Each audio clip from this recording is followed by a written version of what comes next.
Hello, good evening. You are welcome in the geology classes of Society of Career Technology and Jan Vikas Mahasabha. Today we will talk about mitochondria.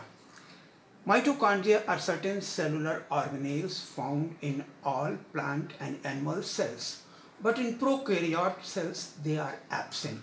Actually, the size of a prokaryotic cell is smaller than mitochondria, so no well-developed mitochondria is found, but the mitochondrial enzymes and coenzymes are found attached at the cell membrane of the prokaryotes. In Greek language,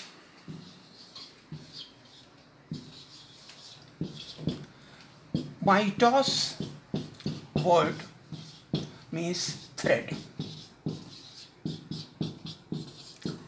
and chondrios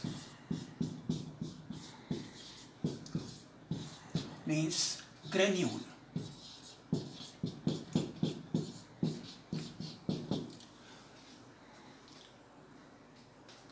So in some of the cells they may appear filamentous or thread-like. In some other cells they may also appear granular. Mitochondria is considered the powerhouse of the cell because here the food is oxidized to liberate energy, and you know the reactions. C6H12O6 plus 6O2 gives rise to 6CO2 plus 6H2O plus 686 kilocalorie energy per gram mole.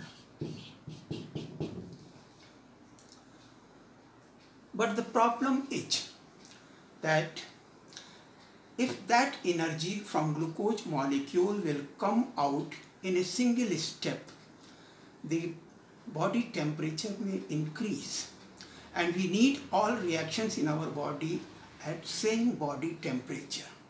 So nature has devised a system that all the 12 hydrogen atoms are removed from glucose molecule one by one. And you know, when any molecule combines with oxygen or a hydrogen is removed or there is a loss of electron, then it is called oxidation. Here all the 12 hydrogen atoms come out one by one. But an interesting fact is that whenever to an element we give some energy, for example we give some energy to the hydrogen atom, this electron revolving in the orbit jumps to the higher orbit, and if this energy is more than ionization potential, then the electron will go away and proton will go away. This process is called ionization.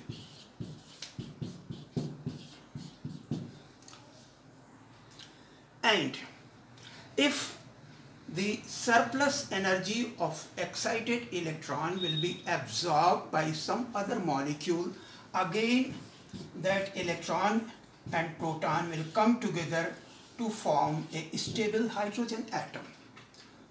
So this is the central theme of mitochondrial function, which we'll discuss later on after studying the structure. Mitochondria, the powerhouse of the cell. There is one very interesting stain, Janus green bee.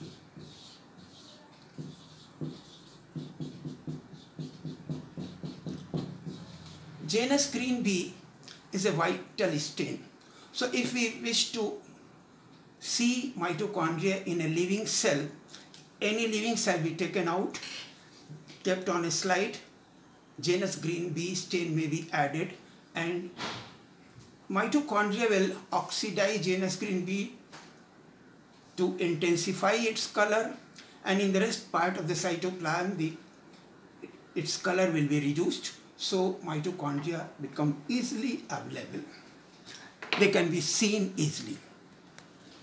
So sometimes some questions are asked about history of different discoveries related with mitochondria.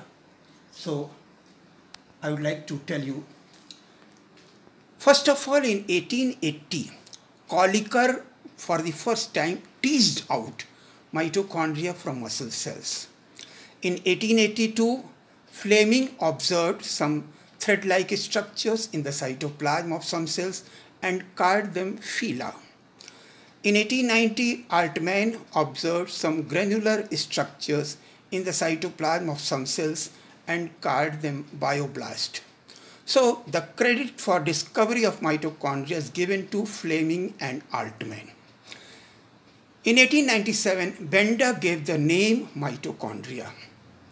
In 1934, Bensley and Hoare became successful in isolating mitochondria from some liver cells. In 1948, Hogboom said that mitochondria are associated with cellular respiration. In 1963, Parson observed some lollipop or tennis racket-like structures attached with inner membrane of mitochondria by negative staining and termed them oxysomes. In 1964, David E. Green described in detail the structure and function of mitochondria. In 1968, Ephraim Racker described the submitochondrial particles and F1 particles which contain F1 ATPase enzyme responsible for oxidative phosphorylation and F0 ATPase in the base of particles for proton transport. In 1970, Nass and Nass discovered the mitochondrial DNA. Few years afterwards, mitochondrial RNA and mitochondrial ribosomes were also discovered. At this stage, I would like to tell you a very interesting thing. There are two methods.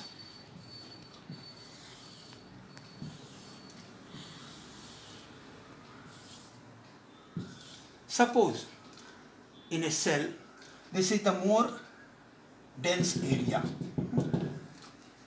and this is less dense area. We can use a stain which can more intensify the denser part. It is called positive staining.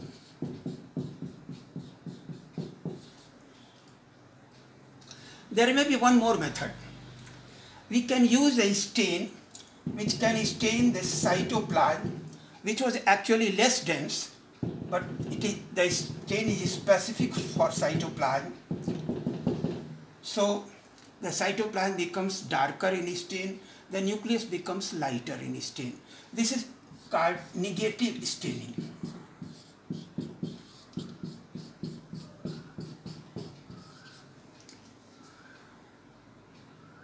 I wish to say it to you because in 1963, Parson used the negative staining method, in which he observed that mitochondria have two membranes, an outer membrane and an inner membrane.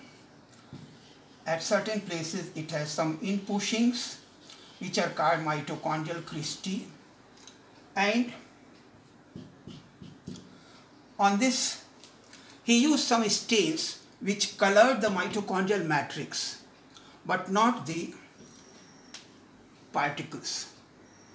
So these particles appeared silver white, shining white, and the remaining part of mitochondrial matrix was dark colored. So by this negative staining he could see some tennis racket-like or lollipop-like structures in the mitochondria. Later on, 1 year afterward, David E. Green studied in detail the structure of mitochondria, and he told that mitochondria has an outer membrane and inner membrane. Its length is about 15,000 angstrom. The width is about 5,000 angstrom. The inner membrane has certain inpushings which are called mitochondrial cristae or crest, and inside these cristae we have certain lollipop-like structures. Parson has called these particles oxysomes. David E. Greene called them elementary particles or respiratory particles, but in 1968 these particles were named F1 particles by David E. Greene. In 1970, Nass and associates also discovered some mitochondrial DNA. A few years afterwards, some mitochondrial RNA and mitochondrial ribosomes were also discovered, and we came to know that at least some of the proteins found in mitochondria, they are synthesized in the mitochondria themselves. Of course, some other proteins are synthesized in the cytoplasm by the ribosomes, but at least some of the mitochondrial proteins are synthesized in the mitochondria itself. So mitochondria is also sometimes called semi-autonomous. You can get some questions in examinations. Mitochondria and chloroplast both are semi-autonomous. Then let us come to detailed structure of mitochondria. David E. Greene in 1964 described that mitochondria are on average 1500 angstrom large and 500 angstrom wide. The two mitochondrial membranes, cristae, oxysomes, and elementary particles. Mitochondria has two membranes, the outer membrane and an inner membrane. Some spherical ball-like structures are found both on the outer surface of outer membrane and on inner surface of inner membrane. But later on, no other scientist could observe any particle on the outer surface of mitochondria. The particles present on cristae or crests were termed elementary particles by David E. Greene.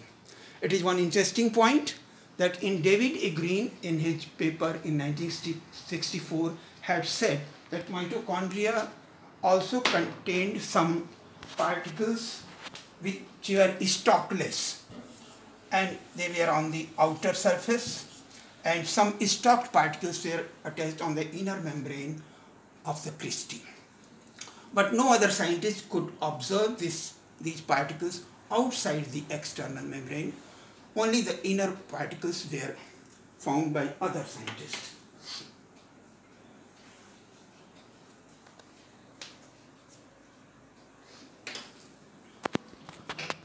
One more. In fact, in the oxidation of food material by mitochondria, the powerhouse of the cell, there are 4 steps. The 2 steps are for removal of hydrogen atoms from glucose molecule one by one. One step is called glycolysis. Second, glycolysis takes place in the cytoplasm. Then another chain of reaction is Krebs cycle. These reactions take place inside the mitochondrial matrix, and 2 more steps are there. One is electron transport system.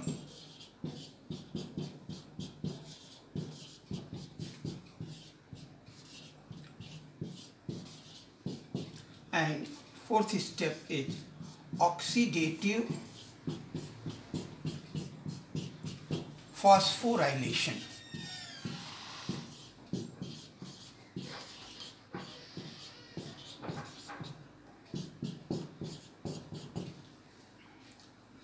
Now, glycolysis takes place in the cytoplasm. Krebs cycle reactions take place in the mitochondrial matrix. And David E. Greene told that the enzymes and coenzymes responsible for electron transport were found on these lollipop-like structures.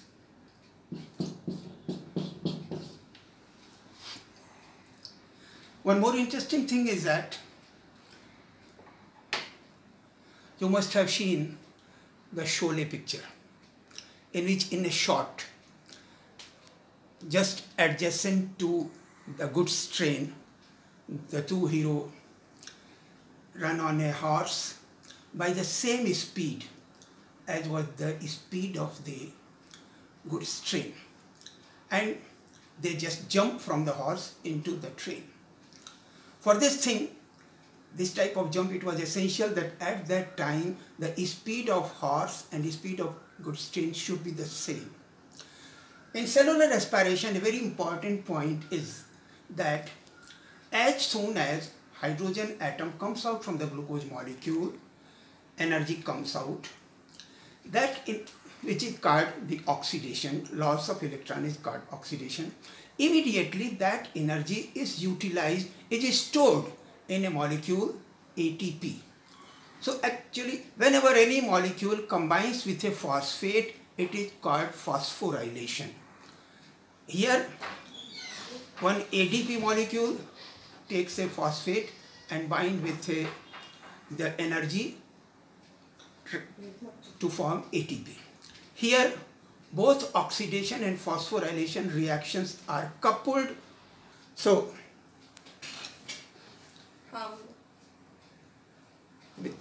let us sum up once again that in mitochondria, David E. Green said that reactions of glycolysis take place in the cytoplasm, reactions of Krebs cycle take place in the mitochondrial matrix, and ETS, it takes place in the elementary particle.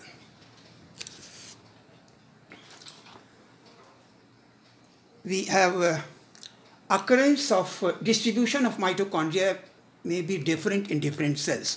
For example, here you can see that in paramecium they are found just below the pellicle. In muscle cells they are found surrounding the myofibrils. In a dividing cell they are found around the spindle fibers and the rays coming from the centriole of the pole. The shape of mitochondria may also be different in different cells. For example, in rat liver cell, it is filamentous. In mammalian kidney cell, they are club-shaped. In rat spermatocytes, they are granular. The shape of the cristae may also be different. It may be lamellated. Lamellated means something arranged like pages of a book, one by one. In hamster adrenal cortex cell, in hamster liver cell, they may be finger-like. In papillary muscles of rat heart ventricle, they are honeycomb-like. In frog proximal tubule cells, the cristae are longitudinal. So you can write it. Distribution, location of mitochondria may be different in different cell types, arranged in a layer just below the pellicle in paramecium, around the myofibrils in muscle cells, and around the centrosome in spindle fibers in dividing cells. Number of mitochondria per cell may be different. It may be a single mitochondria in a single cell of trypanosoma. There may be 1000 mitochondria in a rat liver cell and up to 3 to 5 lakhs in a single cell of amphibian oocyte. Shape of mitochondria also varies in different cell types. For example, they are filamentous in rat liver cell, whereas club-shaped mitochondria are visible in mammalian kidney cells. Granular mitochondria are visible in the cells of rat spermatocyte. Shape of the cristae may also be finger-like, lamellated, or longitudinal. The shape of cristae is also different in the mitochondria of different cells. Shape of cristae is lamellated or arranged like pages of a book in the mitochondria of hamster adrenal cortex cell. The mitochondrial cristae of hamster liver cell are both finger-like and lamellar. Honeycomb-like cristae are found in papillary muscles of cat heart ventricle. Longitudinal cristae are seen in the mitochondria of frog proximal tubule cells. In the mitochondria of certain cells, the cristae are both transverse and longitudinal. Now let us come on Ephraim Racker's experiment. It is very interesting that in 1968, Ephraim Racker treated mitochondria with some ultrasonic waves, and the cristae and surrounding lollipop-like structures, they broke into smaller pieces called submitochondrial particles. It was interesting that these submitochondrial particles were still capable of performing reactions of electron transport, and both ATP formation was also possible. He further treated them by Safedex gel. Then the two particles get separated, the particles and the remaining part of the cristae, which was called SU particles. It was interesting that these SU particles could do electron transport, but ATP formation was not possible. In the next experiment, he just mixed them. Again, submitochondrial particles were formed. These submitochondrial particles were capable of performing both reactions, the reactions of electron transport and the reactions of ATP formation. So, from this, Ephraim Racker concluded that earlier David Green had said that enzymes and coenzymes of both electron transport chain and oxidative phosphorylation are found in the tennis racket-like particles. But from this experiment, Ephraim Racker concluded that no, the particles contain only ATPase enzyme, which is responsible for oxidative phosphorylation or coupling of oxidation with phosphorylation, whereas the reactions of electron transport, NAD, FAD, Q and cytochromes, they are all present in the mitochondrial cristae.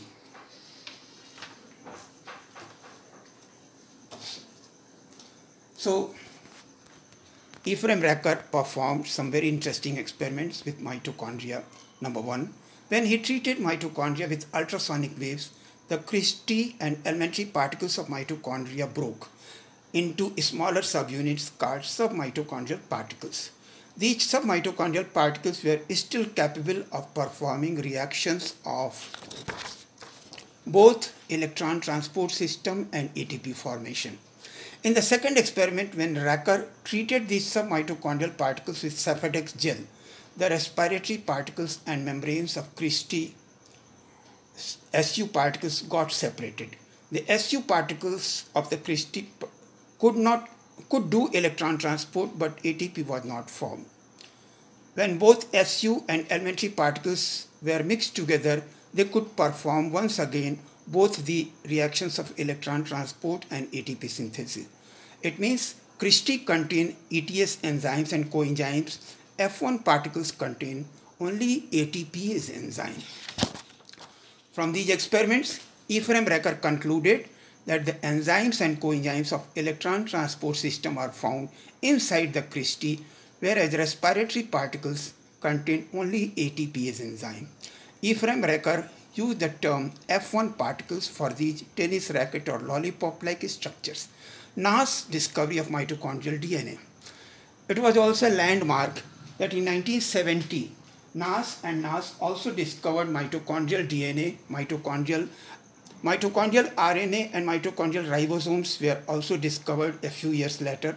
The concept developed that at least some of the mitochondrial proteins are synthesized by the mitochondria itself. So, on the next turn we will talk about in detail the function of mitochondria, that how mitochondria function as a powerhouse of the cell and how it helps in oxidation of food material to liberate energy and storage of that energy in the adenosine triphosphate. Thank you.